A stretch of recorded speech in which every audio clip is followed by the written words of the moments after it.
একদিন তুমি থাকবে না, তোমার জায়গাটা ফাঁকা থাকবে, তোমার নামটা মানুষ ভুলে যাবে।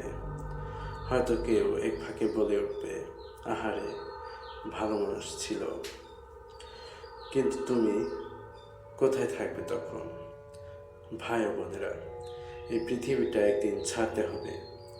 আমাদের শেষ ঠিকানা এই ঘর, এই বাড়ি, এই শহর না, আমাদের গন্তব্য কবর।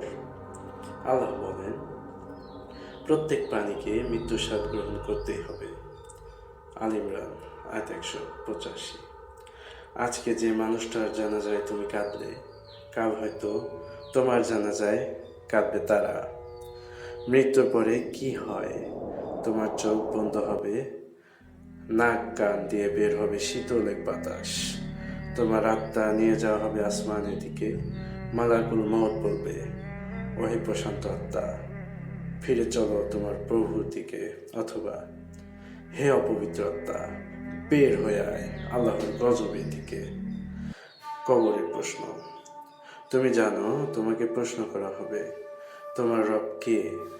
তোমার দিন কি? এই ব্যক্তি নবী মুহাম্মদ সাল্লাল্লাহু আলাইহি ওয়াসাল্লাম কে? ভাই, তুমি যদি নামাজ না পড়ো, কোরআন না জানো, কিভাবে দিবে উত্তর? আমাদের জীবন আজ কেমন? ফেসবুক, ইনস্টাগ্রাম, টাকা, খেলা, ফ্যাশন, এগুলো নিয়ে আমরা ব্যস্ত। এগুলোর মোহে পড়ে আখিরাতের কথা আমরা ভুলে গিয়েছি। রাসূল সাল্লাল্লাহু আলাইহি ওয়াসাল্লাম বলেন, বুদ্ধিমান সেই ব্যক্তি যে নিজেকে হিসেব করে এবং মৃত্যুর পরে জীবনের জন্য প্রস্তুতি নেয়। তুমি এখনো বেঁচে আছো, তবে দরজা এখনো খোলা। আল্লাহ এখনো তোমাকে ডাকছে, হে আমার বান্দা, তুমি যত বড় পাপই করে থাকো না কেন, আমি ক্ষমা করে দিব। তুমি কি ফিরে আসবে না? তুমি কি এখন না বলবে, হে আল্লাহ, আমি ফিরে আসতে চাই, আমি বদলাতে চাই আমার জীবন।